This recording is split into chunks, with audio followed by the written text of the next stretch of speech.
Today, as we join together to announce the introduction of Assembly Bill 1326. Prior to 2014, the monetary amount of stolen property to charge for a felony property crime was $450. Now, after 2014, it is $950 per individual per incident.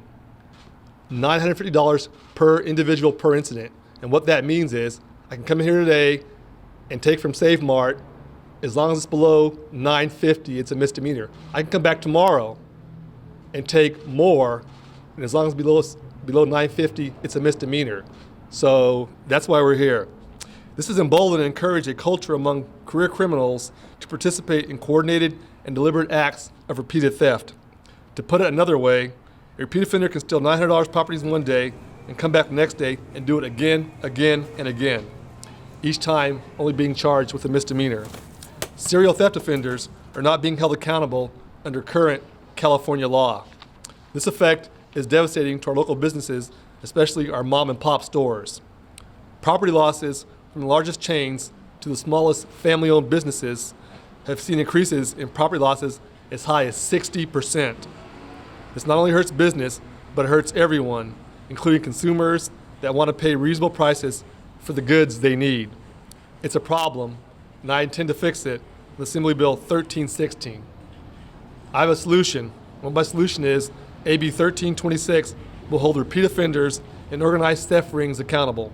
It will trigger a felony charge on the aggregate amount of property stolen by an individual in a one-year period. And all AB 1326 does is allow this issue to be placed on the 2018 ballot so the voters get to decide.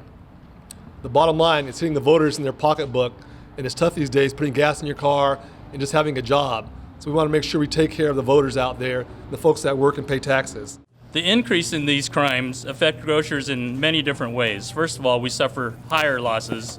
That's been documented over the years. The increased crime is bad for our employees who put themselves in harm's way during shoplifting incidents. And not to mention the consumers are the ultimate people that pay the consequences of having this felony raised from $450 to $950 by Proposition 47. Since 2014, statewide data collected by our departments and the California Department of Justice has shown an alarming increase in property crime when compared to the rest of the country. In California, the property crime rate reversed its downward trend and increased 7.26% in 2015 compared to the year prior. The rate change for the rest of the United States, meanwhile, during that same time period, decreased 4.77%, a difference of 12%. Public safety should be the number one priority of government. AB 1326 seeks to restore public safety and justice to the victims. The retailers, the grocers, have been hit hard by our unprecedented crime wave, which California is leading the way in theft. But also the hardworking families, you and I, that go to work every day, send our children to school, raise them to be law-abiding citizens, are the ones that are ultimately paying the price for California's crime wave. You think about crimes, which crime is there where you can come back day after day and take from someone and it's a misdemeanor? Even big screen TVs, that really makes no sense. But these folks know that as long as I'm below $950, I'm good.